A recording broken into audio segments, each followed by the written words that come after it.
All right, it says we are live. It's been a while, and sorry about today's attempt. I was using LTE out in the backyard while the wife was putting down the kiddos. It didn't work, as you could tell. So here is take number two, and I am on the laptop on the regular setup, so there should be no hiccups with today's video. So if you're new to the channel, this is a regular guy just reading and talking about the Bible. That's what the channel's about. Not a preacher, not a seminary person, not formally trained in Bible studies. I'm just a regular guy reading the Bible out loud with you guys and chatting with you about it. Put your comments in the comments. If there's any weird comments, I just delete them. Seems like there's weird comments on Bible channels. So if you see one that I haven't deleted yet, please let me know too, and I'll get that deleted. But if you got good, wholesome comments about the Bible, put them in there. Let's talk about it. So let's get started without any further delay. Did any of the plagues in Exodus, actually affect the Hebrews? That's a question that I had 2 weeks ago. I've been wanting to do this for 2 weeks now. I just haven't had a chance to do it. No excuses. I just haven't had a chance to do it. So let's get into the reading. We'll go through the reading and we'll talk about it as we read it. It is that simple on this channel. It is literally that simple on this channel. Let me get rid of this and let's get into it. Okay, so let me switch this over. Okay, so the plague of blood. Then Yah said to Moses, Pharaoh's heart is unyielding, and he refuses to let the people go. Go to Pharaoh in the morning as he goes out to the river. Confront him on the bank of the Nile, and take in your hand the staff that was changed into a snake. Then say to him, Yah, the God of Hebrews, has sent me to say to you, let my people go, so that they may worship me in the wilderness. But until now you have not listened. This is what Yah says.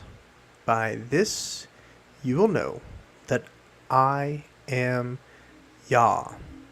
With the staff that is in my hand, I will strike the water of the Nile, and it will be changed into blood.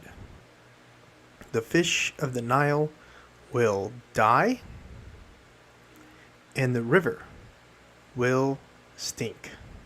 The Egyptians will not be able to drink its water. See, words like this, the Egyptians will not be able to drink its water, phrases like that, that makes me wonder, did the plagues affect the Hebrews? Now, it's going to be very straightforward in some of the other texts that we're going to read tonight that the plagues did not affect the Hebrews. But my question is, did any of the plagues affect the Hebrews? And that's what we're talking about tonight. That's what we're going through. Yah said to Moses, tell Aaron, take your staff, stretch out your hand over the waters of Egypt. So Yah just got done talking to Moses to talk to Pharaoh. And now Yah is talking to Moses to talk to Aaron. Take your staff, stretch out your hands over the waters of Egypt, over the streams and the canals, over the ponds and all the reservoirs, and they will turn to blood. So does that mean that Aaron had to walk everywhere and stretch his staff out over the waters of Egypt? That's a question. Did Aaron take his staff and stretch it out over all the waters of all the waters of Egypt? Like, did he physically travel around and do that? Over the streams, the canals, over the ponds, and all the reservoirs, and they will turn into blood. Because in a lot of our children's storybooks, this just happened in one brief moment at the River Nile.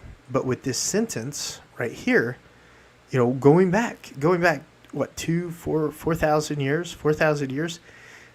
I don't know. Put it down in the comments below if you know exactly how long it was ago.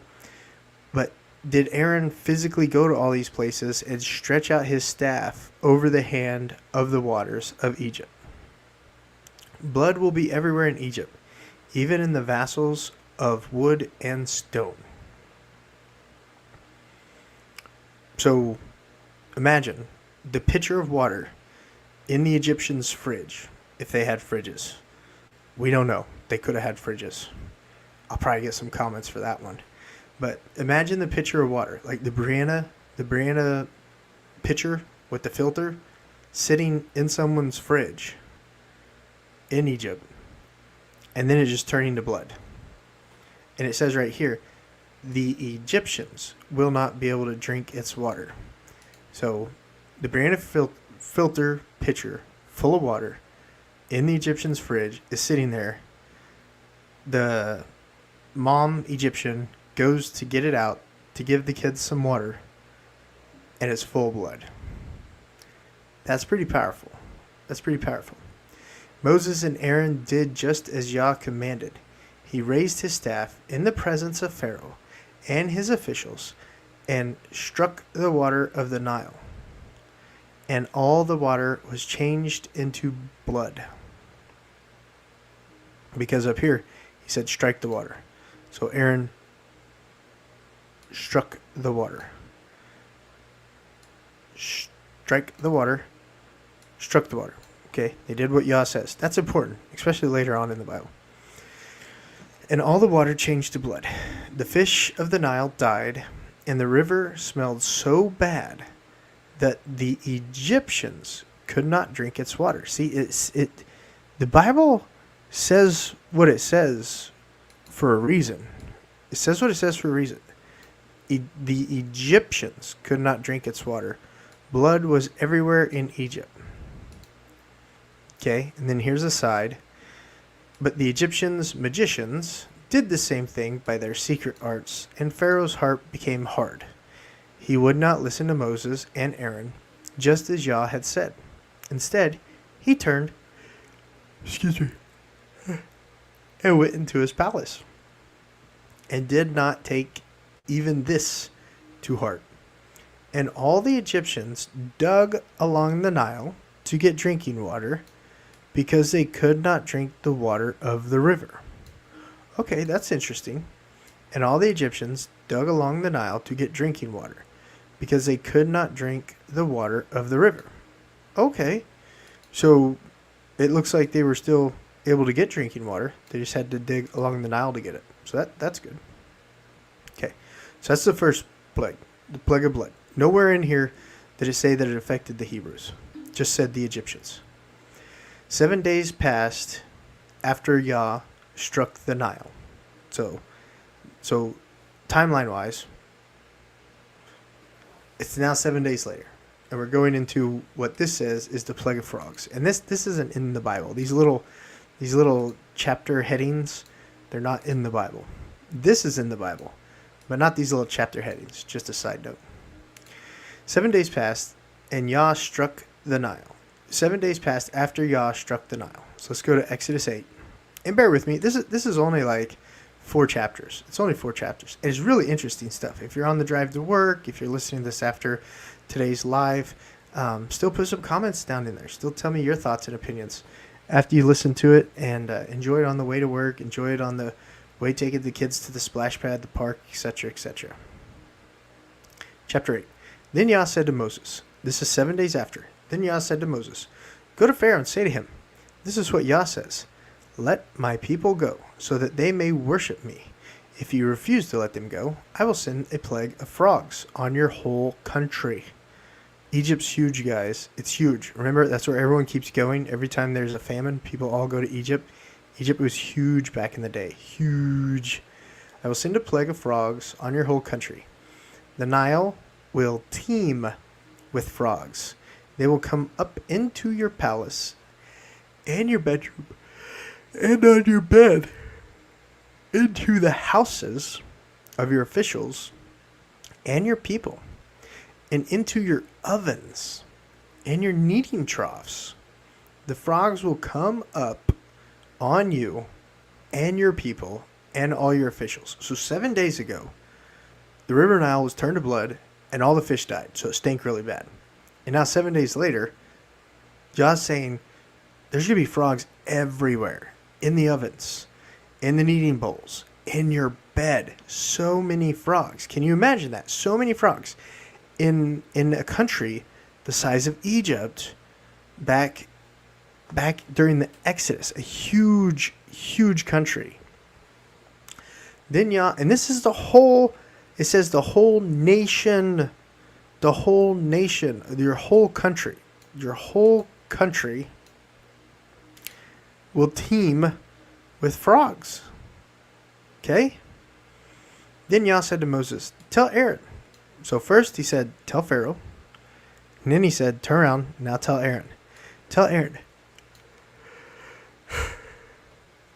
stretch out your hand with your staff over the streams and canals and ponds and make frogs come up on the land of Egypt. Now, folks, remember, God has the power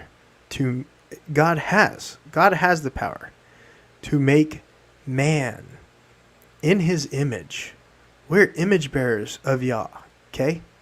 So when he's telling Aaron, stretch out your hand with your staff over the streams and the canals and the ponds and make frogs come up on the land of Egypt, this is all child's play to Yah. He made everything with his Uruk. I believe that's what it's called, Uruk. With his breath, he made the whole world. He made the land. He separated the waters above and below with just his breath. So having Aaron hold a staff up and making so many frogs come up that they're in people's ovens, their kneading troughs, in their beds is child's play to Yah. But can you imagine that? Aaron just standing there, raising his staff up, and then frogs everywhere just appearing. That's pretty crazy. So Aaron stretched out his hand over the waters of Egypt, and frogs came up and covered the land. But the magicians did the same thing. By their secret arts, they also made frogs come up on the land of Egypt. But come on, did they cover the nation? Did they cover the kneading troughs, the ovens, and the beds? So something happened here. So look at this. Pharaoh summoned Moses and Aaron and said, "Pray to Yah to take the frogs away from me and my people, and I will let your people go to offer sacrifices to Yah." Okay, so the blood, the dead fish, and the frogs. Okay, the blood and the dead fish are the same ones. So the blood and the frogs all happened within 7 days was enough to make Pharaoh summon Moses and Aaron and say, "Pray to Yah to take the frogs away from me and my people. And I will let your people go offer sacrifices to Yah." Moses said to Pharaoh, "I leave to you the honor of setting the time for me to pray for you and your officials and your people, that you and your houses may be rid of frogs, except for those that remain in the Nile." So look at, do you see that interchange right there between Pharaoh and Moses? Pharaoh said, "Hey, come here. Pray to Yah. Take away the frogs from my people, and I'll let your people offer sacrifices to Yah." So he's basically giving Moses and Aaron an instruction. He's giving them an instruction. So here, Moses, and this is just a regular guy looking at the interchange, okay? Not a biblical scholar, not trained in seminary or any of that stuff. Just a regular guy reading the Bible. Moses says, "Well, Pharaoh, no problem. But I leave it up to you, the honor, setting the time for me to pray for you and your officials, that your people and your houses may be rid of the frogs, except those that remain in the Nile. I wonder what those that remain in the Nile was all about. I wonder what that was about. But anyways, I think it's Moses saying, sure. When do you want it done? He's kind of saying, you can't really command me to do it. I'm doing it for you, is what it kind of sounds like. Is that what it sounds like to you guys? Comment down below. Comment down below if you think that's what it sounds like. And Pharaoh, like me, I would probably go, well, now. Let's do this now. But Pharaoh, he's all like, tomorrow. Tomorrow, Moses. That sounds good. Tomorrow. See, right there. Tomorrow. Moses replied, it will be as you say, so that you may know there is no one like Yah, our God. The frogs will leave you and your houses, your officials, and your people. They will remain only in the Nile. That had to mess up transit, because the Nile was also a river. The Nile was also a waterway to get from, one end of the nation to the other. So all those frogs in the rivers probably still mess things up. So after Moses and Aaron left Pharaoh, Moses cried out to Yah about the frogs he had brought to Pharaoh. And Yah did what Moses asked. The frogs died in the houses, in the courtyards, and the fields. They were piled into heaps, and the land reeked of them. So 7 days ago, they had dead fish, okay? And it reeked. Now, they've got heaps. They've had piled heaps of frogs. So much that the country of Egypt reeked of dead frogs. Them is dead frogs. But when Pharaoh saw that there was relief, he hardened his heart. This is important too. Pharaoh hardened Pharaoh's heart. So this is still the person Pharaoh hardening his heart. It would not listen to Moses or Aaron, just as Yah had said. That's important. That's important because later on, Yah wants Pharaoh to keep failing. He wants him to keep getting worse off. And later on, when the man Pharaoh was willing to give in, God made sure he wasn't giving in yet. The plague of gnats. Remember, this isn't in the Bible. These are just things that man has put in there. Then Yah said to Moses, tell Aaron, stretch out your staff and strike. So he didn't even talk. God didn't even talk to Pharaoh this time. He just talked straight to Moses and Aaron. So this one came with no warning. Then Yah said to Moses, tell Aaron, stretch out your staff, strike the dust of the ground, and throughout the land of Egypt, the dust will become gnats. They did this, and when Aaron stretched out his hand with the staff and struck the dust of the ground, gnats came on the people and animals. All the dust throughout the land of Egypt became gnats. So here's a question. So far this has only affected the Egyptians and the nation of Egypt. Was Goshen separate from Egypt? How do you spell Egypt?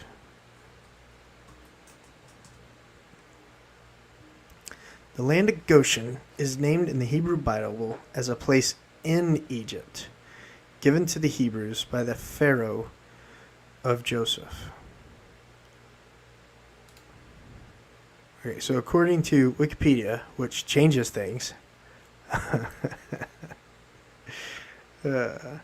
was the land of Goshen a province or district of Egypt? Okay, so see, I still can't answer the question of the video. Since the gnats were on the people and the animals everywhere, the magicians said to Pharaoh, "This is the finger of Yah." But Pharaoh's heart was hard, and he would not listen, just as Yah had said. So I skipped 17. They did this. When Aaron stretched out his hand with the staff and struck the dust of the ground, gnats came on the people and the animals. All the dust throughout the land of Egypt became gnats. So the question is there's no separation between Goshen and Egypt, or the country of Egypt. Like, Goshen is located in Egypt. So the very first plague, it says Egyptians, and then the frog plague and the plague of gnats, it says the land of Egypt. So the Hebrews could have been affected by the frogs, and the gnats could have. But when the magicians tried to produce gnats by their secret arts, they could not, since the gnats were on the people and animals everywhere. All the dust. Do you see that, guys? All the dust throughout the land of Egypt became gnats. Could you imagine just the dust in your house? Just your house. Not all the land of the United States, but just your house becoming gnats? That would be horrible. Since all the gnats were on the people and the animals everywhere, the magicians said to Pharaoh, "This is the finger of Yah." But Pharaoh's heart was hard. He would not listen, just as Yah had said. Okay. Plague of flies. Plague of flies. Let me grab another screen over here, just so I can keep track of these numbers.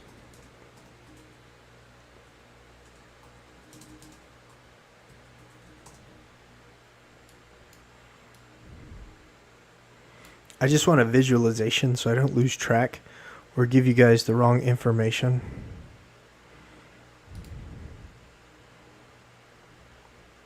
Okay, perfect. Plague of flies.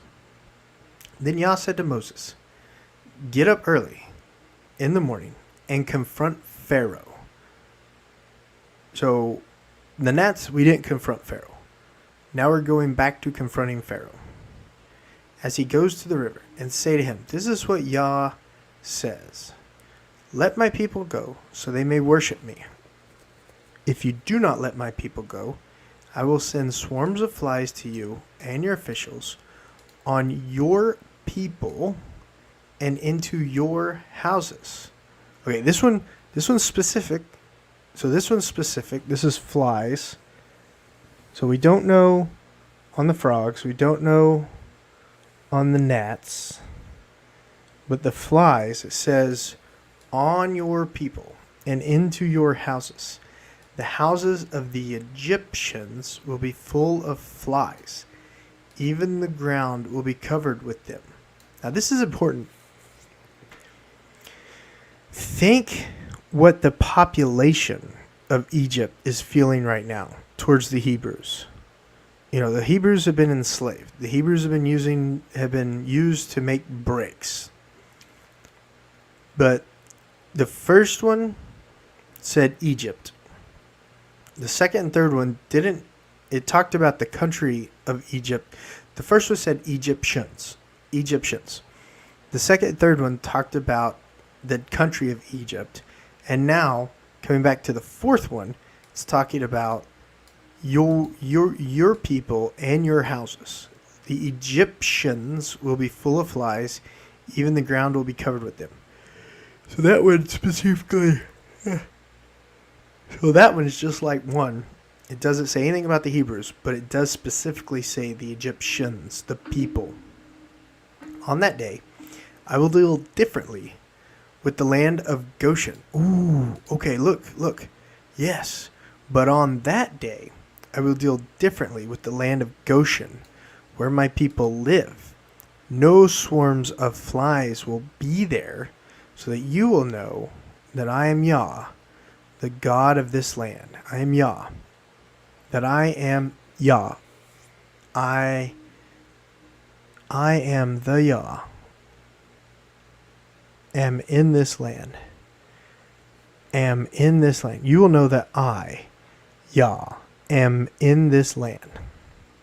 I will make distinction between my people and your people. Okay, so maybe the first 3 did affect the Hebrews then. Maybe even the blood affected the Hebrews. This sign will occur tomorrow. When I sit down in this chair, I get tired sometimes, especially when it's nighttime. And Yah did this. A dense swarm of flies poured into Pharaoh's palace, into the houses of his officials. Throughout Egypt, the land was ruined by flies. Then Pharaoh summoned Moses and Aaron and said, "Go, sacrifice to Yah here in the land." He said here in the land, not in the wilderness. He said here in the land. "Go, sacrifice to Yah here in the land." But Moses said, "That would not be right. The sacrifices we offered to Yah our God would be detestable to the Egyptians. And if we offer sacrifices that are detestable in their eyes, will they not stone us?" Okay, this is important too, because you remember when they came down, what is it? I'm so sorry, folks. Remember when they came down, when Joseph brought the rest of his family down into the land of Egypt, he brought Israel and his 12 brothers. Remember when he did that? And he said, "Do not say that you are sheep herders."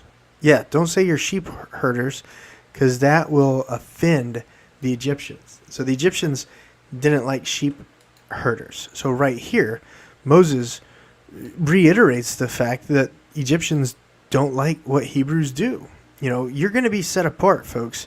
The rest of the world won't like what you do when you actually start following the Bible, when you actually start walking and acting just as Yeshua did, when you are in covenant with Yah.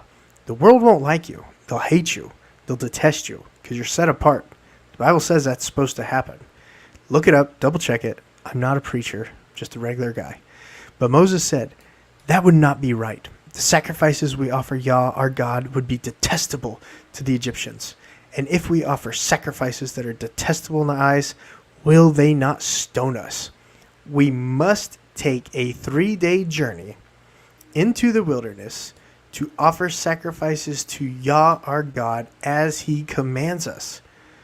Pharaoh said, "I will let you go to offer sacrifices to Yah your God in the wilderness, but you must not go very far. Now, pray for me." Okay, so I think Pharaoh's getting a little upset right now. He said, "Fine, go. Don't go very far." Moses just said, "But we have to go 3 days." And I don't know, I guess like a day would be like, I don't know. I'm going to guess 6 miles back then. I don't know the technology that they had. You know, I don't know.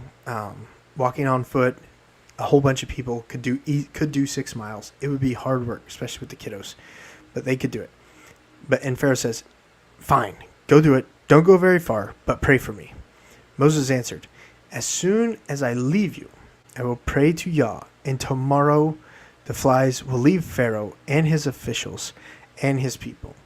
Only let Pharaoh be sure that he does not act deceitfully again by not letting the people go offer sacrifices to Yah."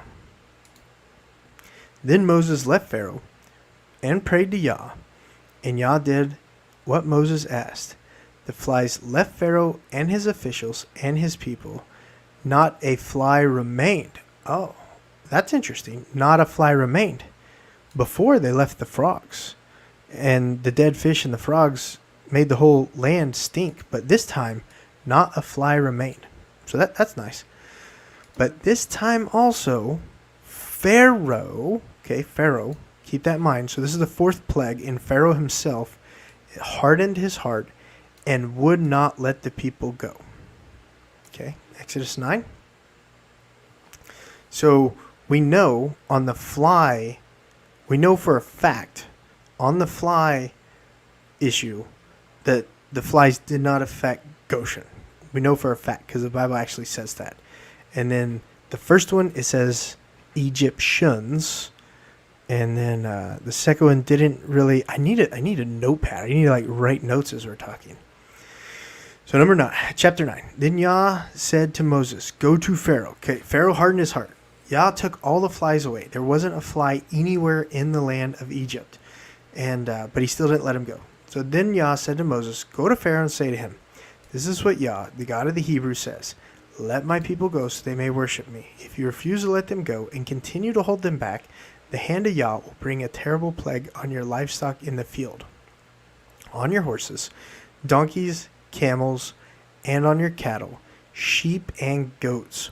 But Yah will make a distinction between the livestock of Israel and of Egypt,'" Israel, also Hebrews, "so that no animal belonging to the Israelites," also Hebrews, "will die." So right here, he's specifically setting them apart.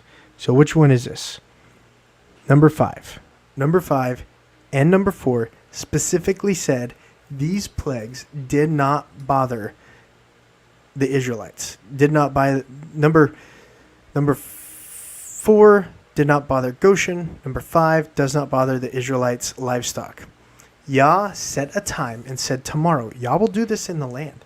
And the next day Yah did it. All the livestock of the Egyptians died. They had boils. So could you imagine all of your meat? And these are like workhorses. These are like feed cattle. These are, sheep, goats, donkeys, camels. Camels were like semi trucks back in Egypt. Like you use camels to transport goods across the deserts. So if you lose a camel, if you lose a semi truck, you just lost a major transportation vehicle. And the next day, so he wiped them all out. All their meat. All the meat of the Egyptians is wiped out.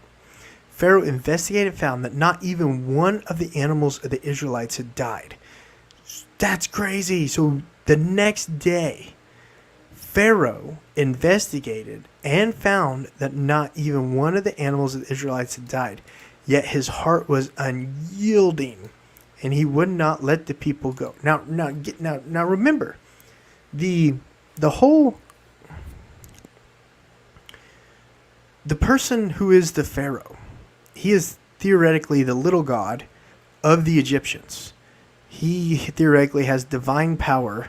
Probably, he may actually have like demigod divine power from the fallen angels, but that's a whole nother story for another day. But this guy who's supposed to be in the most powerful nation, like this is the nation that survived the famine because of Joseph. This is a super powerful nation. All the nations around the Egyptians during the time of Joseph gave all their belongings, all their land, gave everything to the Egyptians. So the Egyptians are the most powerful nation around at the time of these plagues going on. And for them to keep getting hit like this, to keep getting wiped out like they're getting wiped out, and the esteem, the pride that the Pharaoh has is immense. He's in charge of the most powerful nation in the world. They have their own lowercase gods. They have their own lowercase gods that made them the most powerful nation in the world. Because remember, this Pharaoh did not know Joseph. So he's stuck in old Egyptian beliefs, thinking that the lesser gods, the little g gods, the fallen angels, are there to protect him. Okay? And all these plagues are saying, no, the Hebrews, your slaves, the people that you've had enslaved for 400 years, the Israelites, the Hebrews, their God's actually way more powerful than all these little gods in the land of Egypt. Because this Pharaoh, remember, at the beginning of the Exodus, this Pharaoh did not know Joseph. He did not know the Israelites. He did not know the Hebrew God. So he's having to be re-taught this. And he's learning it the hard way. They just lost all their livestock, all their goats, horses, cattle, sheep. They lost it all. That would be pretty devastating to a country. Could visualize it in your brain. Imagine the United States losing all of its cattle, all of its chickens, all of its, well, the word chicken wasn't in the Bible. I don't want to put things in there. Imagine horses, cattle, sheep, goats, all of it in the United States in one day, covered with boils and gone. But the Israelites and the Hebrews, all their livestock remaining. That's super crazy. Super crazy. You have to think about don't just read the Bible. Don't just that's what this channel is for. Reading and talking about the Bible. You got to actually got to conceptualize what's going on here. This is super powerful, guys. This is the power of Yah. This is the power that Yah has. The plagues of boils. Then Yah said to Moses, take handfuls of soot from a furnace. Have Moses toss it into the air in the presence of Pharaoh. It will become fine dust over the land of Egypt, and festering boils will break out on people and animals throughout the land. So they took soot from a furnace, like a handful of ashes, stood before Pharaoh. Moses tossed it into the air, and festering boils broke out on people and animals. The magicians could not stand before Moses because of the boils that were on them, and all the Egyptians. And right here, look at this. This is very powerful. This is the boils plague. This is the 6th plague. See, this is where the man Pharaoh was going to give up, I bet. I'm just talking with you. We're just talking about the Bible, folks. Put your comments down below. But right here, but Yah hardened Pharaoh's heart. And he, aka Pharaoh, would not listen to Moses and Aaron, just as Yah had said to Moses. Okay, I think when these boils showed up on Pharaoh, the man, because he's not a god. He wanted to be a lowercase god, but he's not. I think Pharaoh was going to give up right here on plague number 6. But Yah's not going to let him give up. Yah is destroying Egypt, folks. He is destroying Egypt for the Israelites. At the very end of the Exodus, we're going to talk about how the Egyptians gladly gave the Israelites all of their wealthy possessions as the Israelites were leaving town. They were so ready to be done. They gave up. They were waving the white flag, folks. They were giving everything to them. They were hoping like heck nothing else would happen. But Yah hardened Pharaoh's heart. So on plague number 6, I think Pharaoh is going to give up. What do you think? Do you think Pharaoh is going to give up, folks? The plague of hell. This is devastating. Then Yah said to Moses, get up early in the morning, confront Pharaoh, and say to him, this is what Yah, the God of Hebrews, say. Let my people go so that they may worship me, or this time I will send a full force of my plagues against you, and against your officials, and against your people, so you may know there's none like me in all the earth. For by now I could have stretched out my hand and struck you and your people with a plague that would have wiped you off the earth. But I have raised you up for this very purpose, that I might show you my power, and that my name might be proclaimed in all the earth. That's important, especially during the Exodus story, as the Israelites are walking to the promised land. You read that people know who they are. People know who their God is. Okay, you read that. You still set yourself against my people and will not let them go. Therefore, at this time, tomorrow, I will send the worst hailstorm that has ever fallen on Egypt. And Egypt is a powerhouse of a nation. Folks, the United States, it's only like, what, 250 years old? How old is the United States? Egypt was powerful before Joseph went down to it.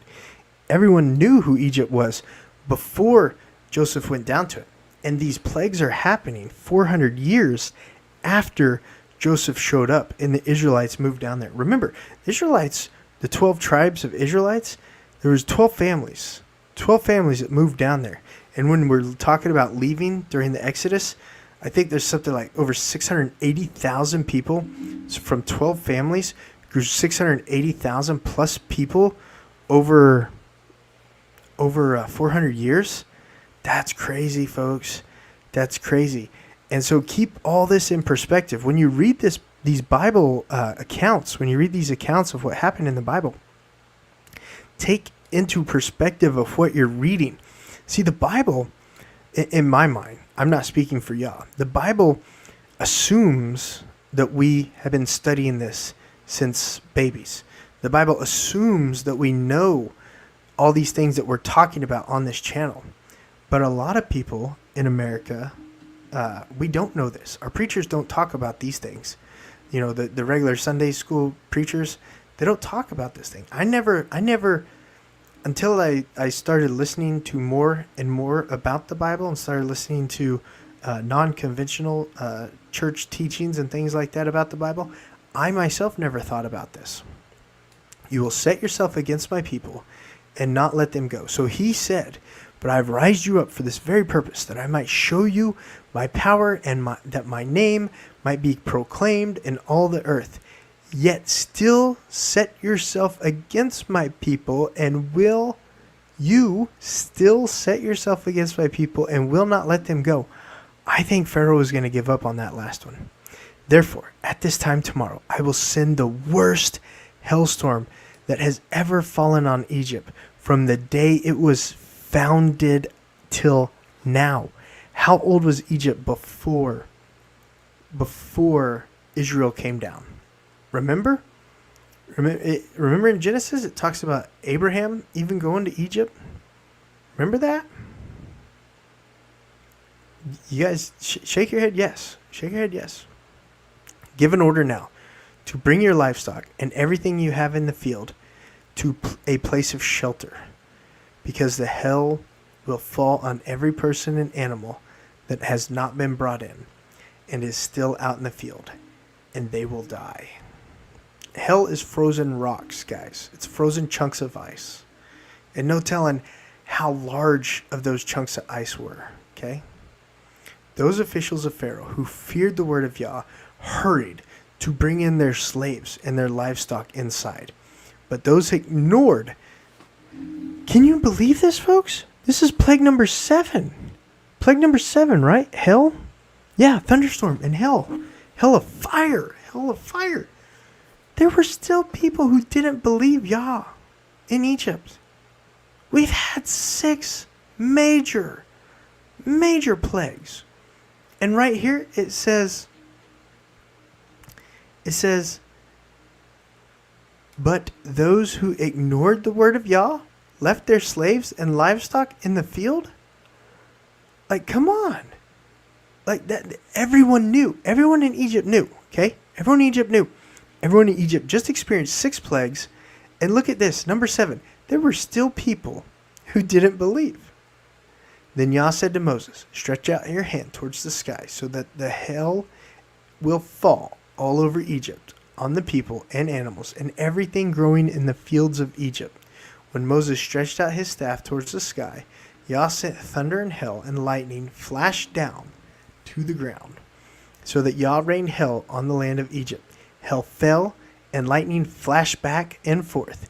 It was a worse storm in all the land of Egypt since it had become a nation. Egypt is old, folks. It is old. It could, I don't know. Put down the comments below if you know, but it could literally be over 1,000 years old right now. It could literally be that old. Throughout Egypt, hail struck everything in the fields, both people and animals. It beat down everything growing in the fields, and stripped every tree. The only place it did not hail was the land of Goshen, where the Israelites were. So right there we know that the hail didn't affect the land of Goshen. Okay? So answering that original question. Then Pharaoh summoned Moses and Aaron. This time I have sinned, he said to them. Yah is in the right, and I and my people are in the wrong. Pray to Yah, for we have had enough thunder and hail. I will let you go. You do not have to stay any longer. Moses replied, when I've gone out of the city, I will spread my hands out in prayer to Yah.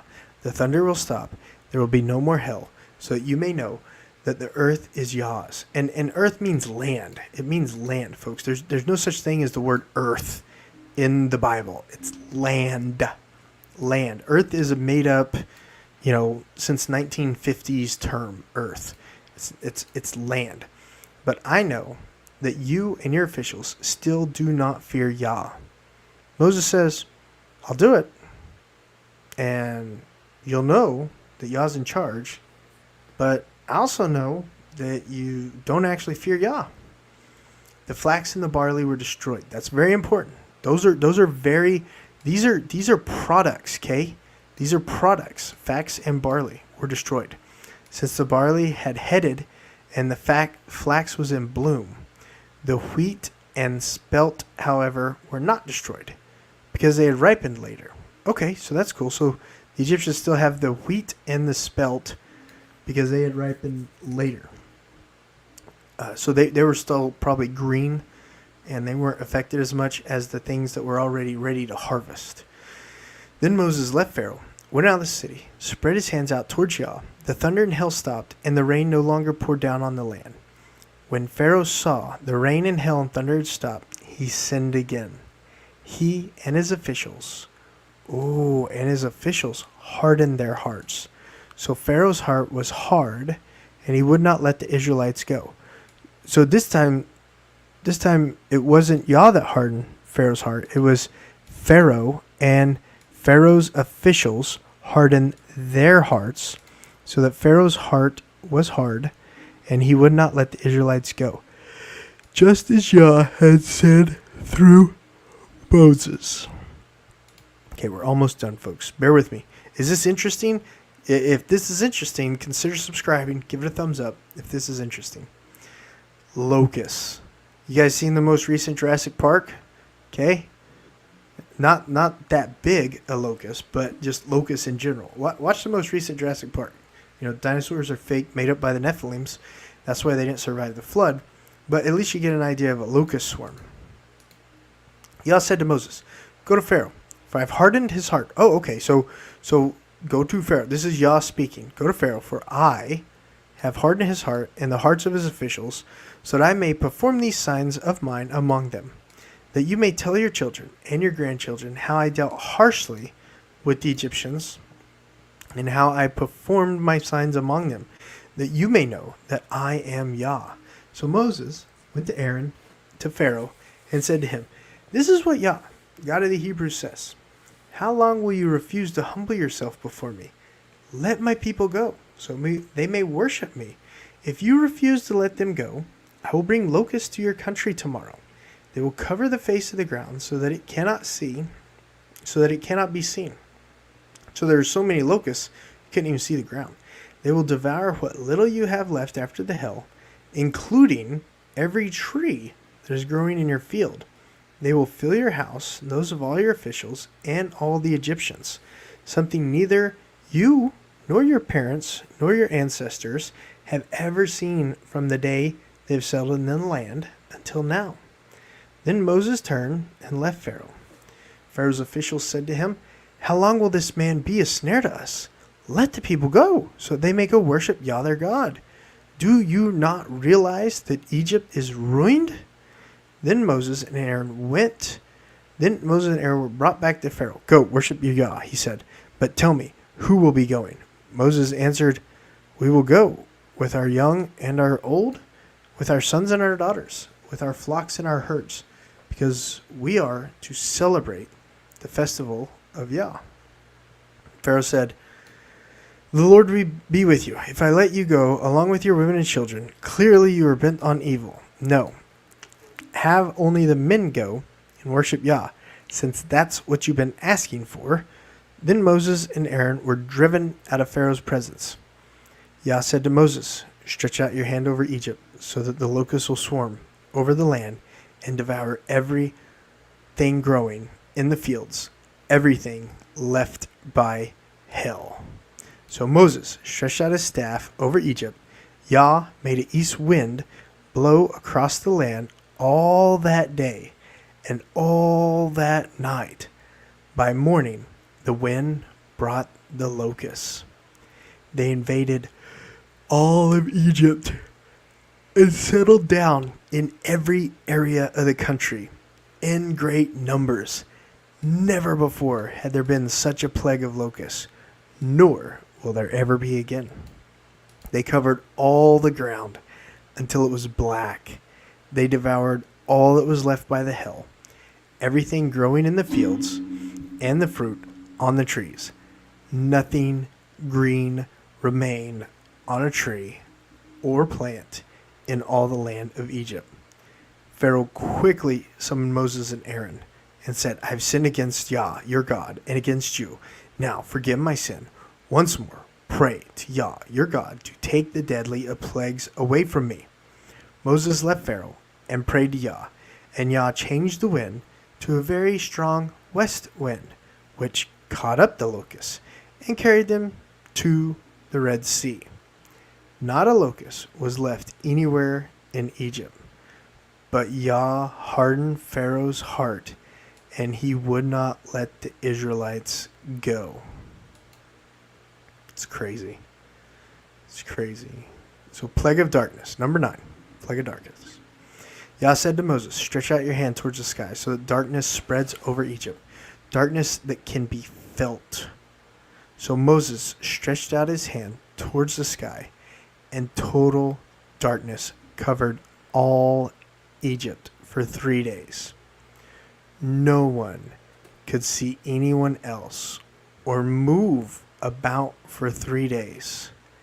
Yet all the Israelites had light in the places where they lived. It was so dark that the Egyptians couldn't even move about. It was darkness that can be felt for 3 days. Yet all the Israelites had light in the places where they lived. Then Pharaoh summoned Moses and said, "Go, worship Yah. Even your women and children may go with you. Only leave your flocks and herds behind." But Moses said, "You must allow us to have sacrifices and burnt offerings to present Yah our God. Our livestock too must go with us. Not a hoof is to be left behind. We have to use some of them in worshiping Yah our God, and until we get there, we will not know what we are to use to worship Yah." But Yah hardened Pharaoh's heart, and he was not willing to let them go. Pharaoh said to Moses, "Get out of my sight. Make sure you do not appear before me again. The day you see my face, you will die."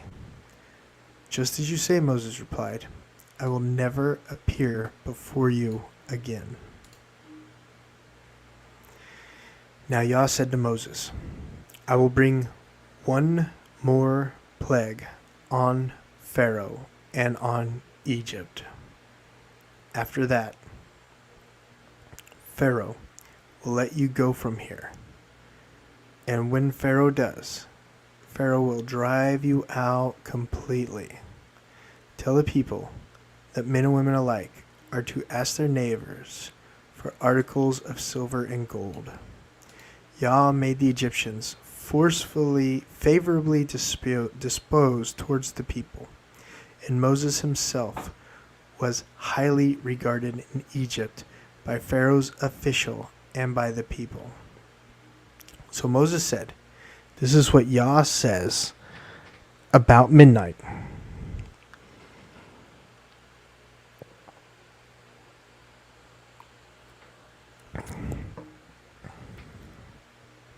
I will go throughout Egypt.